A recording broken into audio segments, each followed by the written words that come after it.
Buongiorno a tutti, io sono Elena e prima di tutto vorrei ringraziare tutti coloro che si sono iscritti al canale sulla fiducia, veramente grazie tantissimo. Oggi inizieremo il nostro viaggio nel 1895 e leggeremo assieme l'uscita del settimanale La Moda Illustrata del 30 maggio. Volevo farvi vedere tutta la raccolta, è questa, ma mi vedrete leggere da questi fogli perché cerco di maneggiarla al meno possibile. Come ogni cosa antica ha bisogno di cura e attenzione. Detto ciò, direi iniziamo!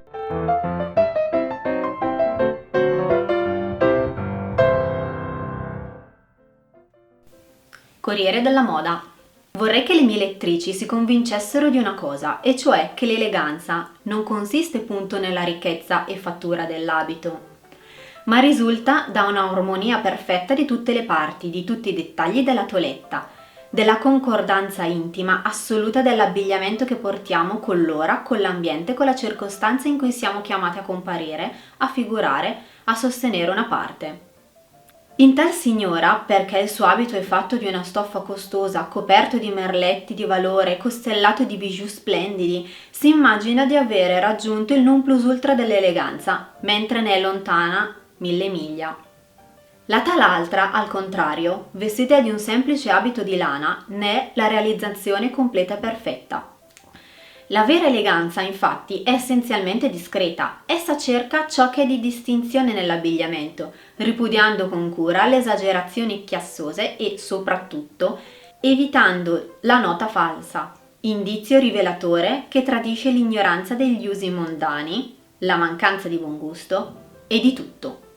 Trascinare fin dal mattino, nella polvere o nel fango, delle sottane a falbalas, degli abiti di seta che han perduto ogni freschezza, portare con un costume di gran négligé, un mantello tutto splendente di Jais ed un cappello piumato, mettere con una toeletta della sera, degli stivaletti di pelle e dei guanti scuri, adornarsi di diamanti in pieno giorno, con un abito non scollato, mischiare alla conciatura fiori e piume, ecco delle note discordanti alle quali facevo allusione e la cui sola idea fa fremere una signora di buon gusto e che supplico le mie lettrici di evitare.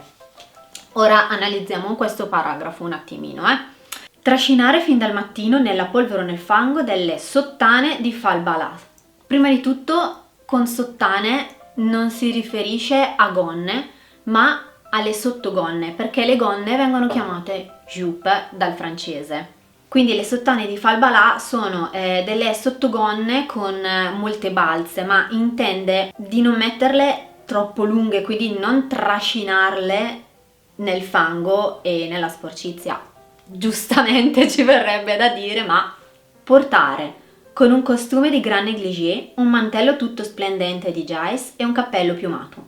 Allora, il négligé è la vestaglia da casa e il mantello splendente di Jais, i Jais è in italiano il giaietto e sono delle perle di lignite che solitamente venivano usate per fare i gioielli da lutto. Quindi se siete in casa e avete la vostra splendida vestaglia da casa, ma in più indossate anche una mantellina di perline e un cappello, ovviamente siete fuori luogo. Mettere con una toeletta della sera degli stivaletti di pelle e dei guanti scuri, quindi ci vogliono scarpe adatte per la sera e guanti chiari. Adornarsi di diamanti in pieno giorno con un abito non scollato. No diamanti per il giorno e no abiti scollati. Miscelare alla conciatura fiori e piume. Questo secondo me è un dettaglio che se siete delle rivocatrici può fare la differenza. Che la vostra mise, signore, sia semplice e modesta più che possibile, se questo è il vostro gusto o se la vostra posizione vi obbliga, ma in nome del cielo, che non la stuoni, che tutto sia all'unisono. Ecco, supponiamo che dobbiate uscire sia alla mattina sia al pomeriggio, oppure anche che, da buona madre di famiglia, vi disponiate ad accompagnare i vostri bambini a passeggio e le vostre ragazzine ad una lezione. Come vi abbigliereste? Ve lo dico nel caso non lo sapeste o foste indecisa. Per quest'ordine di toeletta, nulla di meglio del costume tailleur, elegante nella sua grande semplicità, È estremamente pratico e facile da portare. È già molto se la jupe, gonna, rasente terra ha bisogno di essere rialzata. In ogni caso, essa è fatta di un tessuto solido. Ed una spazzolata basta far scomparire ogni traccia di polvere o di fango. Le lane di genere inglese, il Pasha a gros grain, l'Alpagas glacé e Chiné, tali sono le stoffe più adatte alla stagione ed al genere di cui ci occupiamo. Verranno scelte di bel grigio sorcio, né troppo chiaro né troppo scuro, o mise bianco e nero, grigio e bianco, beige e marrone. Il Pasha tutto nero si impiega per i cosiddetti abiti di fatica, possedendo delle qualità di resistenza che ne fanno una stoffa privilegiata. Per le uscite al mattino, signore, sotto la giacchetta sia un gilet di piqué, sia una camicetta di tussore, che è una seta indiana, sia una pettorina inamidata di tela battista colorata, con colletto alto e cravatta da uomo. E se lo permettete, lettrici, proseguirò altra volta queste informazioni, che forse non vi torneranno del tutto inutili. Emma. Grazie Emma. Se per caso non avete capito qualcosa, non fatevi problemi, scrivetemelo nei commenti, vi risponderò. Ed ora partiamo con la carrellata della descrizione dei figurini dei lavori femminili, tenetevi pronti. Come ho detto nella presentazione del canale, non vi leggerò tutte le descrizioni perché sono veramente tantissime e cercherò di rendervi il tutto molto più fruibile, ok? Se qualcuno fosse interessato alla descrizione completa di alcuni articoli, me lo faccia sapere qua sotto e io ve la trascriverò. È per questo che ho aperto il canale, condivisione di informazioni. Partiamo con due toilette da turf che ho scoperto essere tappeto erboso. Sostanzialmente sono degli abiti da portare all'interno dei campi da golf e secondo me, visto che nell'illustrazione queste due signorine hanno la sedia, l'ombrellino e... come cacchio si chiama? Come si chiama? Binocolo, secondo me sono dei completi per guardare gli altri che giocano. Il primo in tafta bianco a strisce color giallo-arancio e piselli grigi, con merletto giallognolo e paramano e colletto di velluto verde, mentre il secondo è in beige cangiante turchino e giallo. La beige è lana leggera. Poi abbiamo un cuscino da viaggio carinissimo e un inviluppo per piccola valigia, che sono un amore, una toeletta da passeggio dove la gonna e le maniche sono di taffetà disegni pompadour a righe di raso nero, mentre il basso delle maniche e il corpetto sono di seta rosa, una toeletta da città dove il corpetto è fatto di panno grigio e la panneggiatura del corpetto e la gonna sono di moerro grigio chiaro. Il moerro è la seta moiré. La veste da camera è in taffetà crema fiori con strette strisce turchino pallido. La cintura pieghettata del corpetto è di nastro di foil nero e crema, largo 12 cm. Poi abbiamo una meravigliosa scatola da viaggio per colletti e polsini. Io mi sono innamorata di questo oggetto. Un cuscino per carrozzella da bimbi di panno rosso. Un corpetto di taffetà glacé grigio e rosa, guarnito da un empièsement piatto, che è un inserto della parte alta, l'empièsement. Piccola parentesi, come avete notato ci sono un sacco di parole in francese. Io non so il francese, perdonatemi per la pronuncia, vi prego. Ed ecco una sobria copertina da buffet, un bel corpetto di batista, una pellegrina di raso nero guarnita da nastro di raso largo 9 cm e da catenelle di perle, una toeletta di crepon malva con cintura alla Medici di seta nera. Alla Medici significa che ha la punta. Poi abbiamo vari oggetti di biancheria per bambini, tra cui il più particolare è forse questa cintura di nastro di lana rossa a strisce bianche. Purtroppo di questa cintura non c'è la descrizione come per il corpetto senza maniche e questo modello di cestello in passamano di perle. Poi abbiamo un asciugacarte che credo sia un qualcosa dove appoggiare le lettere per farle asciugare. Se qualcuno ne sa qualcosa di più, me lo faccia sapere. Cappello in batista bianca per ragazza da 6 a 7 anni. Cappello per ragazza da 4 a 5 anni di seta bianca chinè.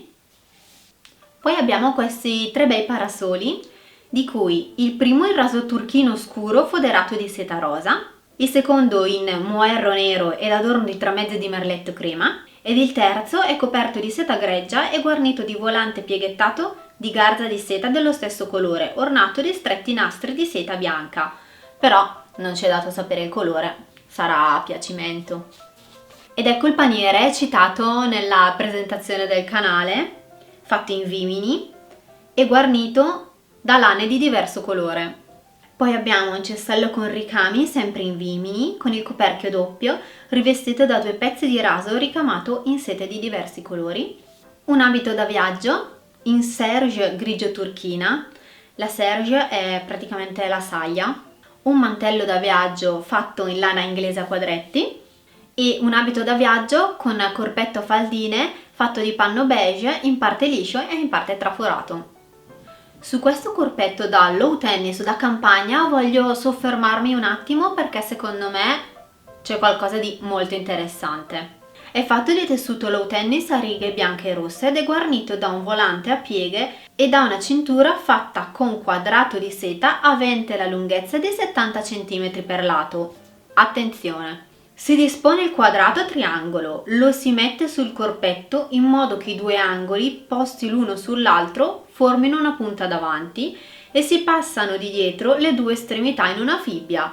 Secondo me è una genialata! Potrebbe essere una cosa semplice d'effetto e assolutamente storicamente accurata. Ecco un cappello per l'estate con un mazzetto di miosoti che sono dei piccoli fiori azzurro-blu. Ed infine una toeletta di lana a quadretti di tinta chiara con quadretti turchini e di velluto turchino scuro. Whee! Se siete arrivati fino qua vi meritate proprio la rubrica usi e costumi con curiosità giapponesi. L'eroismo dei soldati giapponesi, il valore ed il genio dei loro vittoriosi generali e ammiragli hanno richiamato l'attenzione dell'Europa su questo popolo fortissimo d'Oriente che si è rivelato all'improvviso come uno stato ordinato e civile, degno di sedere a parità di condizioni nel Consiglio delle potenze europee. Non è quindi fuor di luogo il riferire alcune delle più piccanti curiosità di questo luogo incantato. Quanto segue è tolto dalle memorie di viaggio del cavaliere Felice Santini, tenente colonnello, medico di marina, distinto scienziato romano che fece il giro del mondo col principe Tommaso, duca di Genova, a bordo della corvetta italiana Garibaldi nei 4 anni dal 1879 al 1882. E il principe Tommaso è il fratello della regina Margherita. Dalla terza edizione di questo libro, assai interessante a leggersi, togliamo la descrizione che segue di un quartiere originalissimo di Yokohama, la grande città commerciale del Giappone. Si tratta dello Yoshibaha, cioè del vasto quartiere dove si raccolgono le museme, specie di bayadère giapponesi che rappresentano nell'estremo oriente la parte sostenuta in Europa dalle ragazze allegre. Ed ecco la descrizione. Lo Yoshiba di Yokohama, al pari del suo compagno di Tokyo, si spiega sull'intera superficie di un immenso quartiere, al quale dà il nome e la celebrità. E lo Yoshiba di Yokohama ha la sua storia e dopo tutto deve la sua origine a noi, proprio alla nostra civiltà europea ed occidentale, come meglio ci piace chiamarla. Non esisteva prima del 1854 ed è sorto con i trattati. Tanto è vero che solenne se ne fece l'inaugurazione con l'intervento delle rappresentanze straniere, le quali, come mi hanno assicurato persone di mia conoscenza, ed è di pubblica ragione, ebbero invito a mezzo di un prezioso oggetto giapponese, che recava artistici disegni allegorici e l'iscrizione "The place is designed for the pleasure of..." Ve la lascio qua a lato. Il luogo è stato stabilito per il piacere degli stranieri.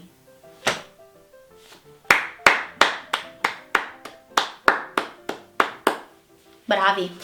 Mi raccontavano in Giappone che l'inaugurazione dello Yoshiba Fu una di quelle feste grandiose e fantastiche delle quali è impossibile perdere memoria. Lo yeshiva, pur bellissimo di giorno, risalta meglio nelle sue scene pittoresche alla luce fantastica delle migliaia di variopinti fanali. Veduto di giorno fa quasi l'effetto di un teatro illuminato dal sole, perché del teatrale ha in vero moltissimo, e nei costumi e nelle decorazioni dei recinti, e nella posa delle persone. I vari recinti dello yeshiva, di costruzione ricca, elegante e fantastica, si aprono tutti in una linea su una lunga ed ampia strada che attraversa da cima a fondo l'immenso quartiere, con una specie di gabbia e di vetrina. Peraltro una vetrina senza vetri, donde appaiono nei loro ricchi e pittoreschi costumi le sacerdotesse del piacere. Esse sono là, allineate come un plotone di granatieri, sedute, o meglio inginocchiate sui piedi, innanzi l'indispensabile saibasei, braciere, armato del necessario per il tè, talora con la caratteristica pipa, silenziose, indifferenti, serie ed immobili, da sembrare rappresentino un quadro plastico o siano delle figure inanimate, come quelle che si veggono talora nelle vetrine dei parrucchieri. Alla ricca eleganza delle dive, chiuse in ampi vesti di broccato d'oro e di seta di vari colori, rabescate d'argento, dà armonico risalto il lusso delle pareti, ornate di vivaci pitture, splendenti di fantastica luce, che si spande dai fanali di tutte le tinte artisticamente disposti. È una vera scena teatrale, una scena delle più belle e più nuove che mai si possano immaginare. L'ampia e ricca fascia obi, che cinge in più giri la vita delle giapponesi, le musume, ragazze dello yeshiva, annodano in avanti, contrariamente all'uso comune di fissarla indietro. E tutte queste musume, che sono tutte giovanissime, fresche, colorite, come in genere le donne giapponesi, obbediscono alla disciplina dello yeshiva, che impone loro di incipriarsi a profusione, di imbellettarsi con carminio, di spalmarsi le labbra con una specie di polvere d'oro, di moltiplicare quei lunghi spilli che usano portare nella capigliatura tutte le indigene del Nippon. La serietà regolamentare che impronta quelle musume allora che posano in mostra sorprende maggiormente per il carattere vivace ed allegro del popolo giapponese. E vederle là, immobili, mute, quasi insensibili agli sguardi poco riservati del pubblico, le si direbbero figure artificiali. Pure talora noi, tohin, stranieri, nel passare loro dinanzi riuscivamo a furia di scherzi, di chiasso, di risa, a provocare un risolino furtivo sulle loro belle labbra indorate. Che simpaticoni. Come già accennai, l'immenso quartiere di Yeshiva è splendidamente e fantasticamente illuminato, non meno internamente che all'esterno, da una miriade di fanali disposti ad arco, ad asta, a pioggia in 1000 fogge diverse. Sostenuti da esili fili invisibili nella notte, tutti questi graziosi fanali sembrano sospesi in aria e presentano un effetto dei più fantastici. Al vedere la prima volta di sera lo yeshiva così splendidamente illuminato, si crede che vi solenizzi qualche festività, ma al tornarvi si apprende che quella è l'illuminazione di tutte le notti. Una passeggiata in quello stranissimo e tipico quartiere, sia pure una passeggiata pure semplice, è sempre una distrazione delle più attraenti e delle più nuove, che ogni volta ci si sorprende una scena o un incidente originale, onde meglio si mette in rilievo l'impronta originalissima del paese. Imponente ma sconfortante è la cifra delle fanciulle che sacrificano alla dea impudica. Più migliaia di queste musume accoglie lo Shiva di Yokohama e circa 15.000 se ne contano in quello immenso di Tokyo. E questa cifra riflette quelle che funzionano in culto pubblico, che è un numero pur rilevante e dato dal contingente riservato e dalle altre che, pur senza potersi dire generose, vivono in compagnia degli europei, quasi in concubinaggio, tacitamente approvato che non sdegnano le persone più serie. Là è questa un'abitudine, direi quasi una necessità come un'altra della vita europea in Giappone. E così una cosa di pubblica ragione che non desta né scandali né proteste. Lo sanno pure tutte le signore vissute qualche tempo in Giappone, che gli scapoli d'Occidente hanno in casa una musume che chiamano loro compagna, la quale è allo stesso tempo la governante della casa, sempre docile, profondamente affezionata, generalmente fedele, non capace di muovere un lamento o d'affacciare una pretesa, quando piaccia al suo tugin straniero di darle congedo. Ed eccoci arrivati alla fine, come sono contenta, spero che qualcuno sia arrivato fino qui. Ci vediamo nel prossimo video dove Emma ci darà altri consigli da seguire assolutamente e si parlerà di studentesse americane. Vi auguro una buona giornata, ciao ciao!